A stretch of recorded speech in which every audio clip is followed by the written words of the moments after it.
Genèse, chapitres 9 et 10. Dieu bénit Noé et ses fils. Il leur dit, reproduisez-vous, devenez nombreux et remplissez la terre. Vous serez craints et redoutés de tout animal de la terre, de tout oiseau du ciel, de tout ce qui se déplace sur le sol et de tous les poissons de la mer. Ils sont placés sous votre autorité. Tout ce qui se déplace et qui vit vous servira de nourriture. Je vous donne tout cela de la même manière que je vous ai donné l'herbe verte. Seulement, vous ne mangerez aucune viande avec sa vie, avec son sang. Sachez-le aussi, je redemanderai le sang de votre vie. Je le redemanderai à tout animal. Et je redemanderai la vie de l'homme à l'homme qui est son frère.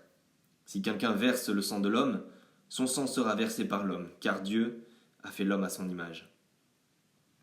Quant à vous, reproduisez-vous et devenez nombreux, pullulez et multipliez-vous sur la terre.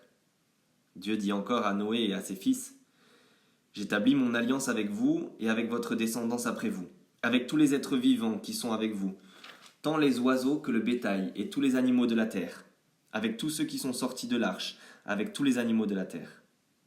J'établis mon alliance avec vous. Aucune créature ne sera plus supprimée par l'eau du déluge, et il n'y aura plus de déluge pour détruire la terre. Dieu dit, voici le signe de l'alliance que j'établis entre moi et vous, ainsi que tous les êtres vivants qui sont avec vous, pour toutes les générations. J'ai placé mon arc parmi les nuages, et il servira de signe de l'alliance conclue entre moi et la terre. Quand j'aurai rassemblé des nuages au-dessus de la terre, l'arc apparaîtra parmi les nuages, et je me souviendrai de mon alliance entre moi et vous, ainsi que tous les êtres vivants de toute espèce. L'eau ne se transformera plus en déluge pour détruire toute créature. L'arc sera parmi les nuages, et je le regarderai pour me souvenir de l'alliance éternelle entre Dieu et tous les êtres vivants de toute espèce qui se trouvent sur la terre. Dieu dit à Noé, tel est le signe de l'alliance que j'établis entre moi et toute créature sur la terre. Les fils de Noé qui sortirent de l'arche étaient Sem, Cham et Japheth.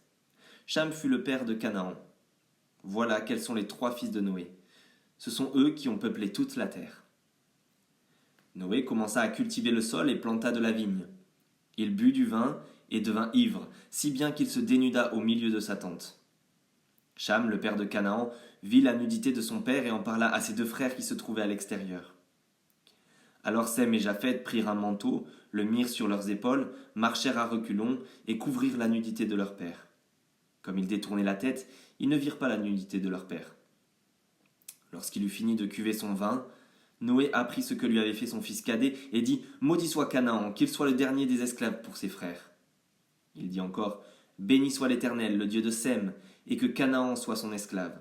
Que Dieu élargisse le territoire de Japheth, qu'il habite dans les tentes de Sem, et que Canaan soit son esclave. » Noé vécut 350 ans après le déluge.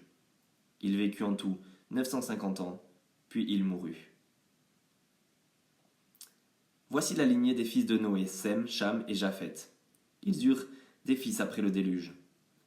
Les fils de Japheth furent Gomer, Magog, Madaï, Javan, Tubal, Méchec et Tiras. Les fils de Gomer, Ashkenaz, Riphat et Togarma. Les fils de Javan, Elisha, Tarsis, Kittim et Dodanim. Ce sont eux qui ont peuplé les îles des nations, réparties par territoire d'après leur langue, groupées par clans dans leur nation. Les fils de Cham furent Cush, Mithraïm, Put et Canaan. Les fils de Cush, Saba, Avila, Sapta, Raïma et Sapteka. Les fils de Raïma, Séba et Déda. Cush eut aussi pour fils Nimrod, qui fut le premier homme puissant sur la terre. Il fut un puissant chasseur devant l'Éternel. C'est pourquoi l'on dit « comme Nimrod, puissant chasseur devant l'Éternel ». Il régna d'abord sur Babel, Érec, Akkad et Calné, dans le pays de Shinéar. C'est de ce pays-là que sortit Assur. Il construisit Ninive, Rehoboth-Ir, Kalash et Rézen entre Ninive et Kalash, la grande ville. Mithraïm eut pour descendants les Ludim, les Anamim, les Léabim, les Naphtuim, les Patsurim, les Kasluim, dont sont issus les Philistins et les Caphtorim. Canaan eut pour descendants Sidon, son fils aîné, et Heth, ainsi que les Jébusiens, les Amoréens, les Girgasiens, les Éviens, les Arkiens, les Siniens, les Arvadiens, les Tsémariens, les Hamathiens. Ensuite, les clans des Cananéens se dispersèrent. Le territoire des Cananéens allait de Sidon, du côté de Guérar, jusqu'à Gaza, et du côté de Sodome, de Gomorre, d'Adma et de Tseboïm jusqu'à Lécha. Voilà quels sont les fils de Cham, groupés par clan et par langue dans leur territoire et leur nation. Le frère aîné de Japheth, Sem, eut aussi des fils. Il fut l'ancêtre de tous les descendants d'Héber. Les fils de Sem furent Élam, Assur, Arpachad, Lum et Aram. Les fils d'Aram, Ut, Hul, Géter et Mash. Arpachad eut pour fils Shélach, et Shélach eut Héber. Héber eut deux fils. Le nom de l'un était Péleg, parce que c'est à son époque que la terre fut partagée, et celui de son frère était Joktan.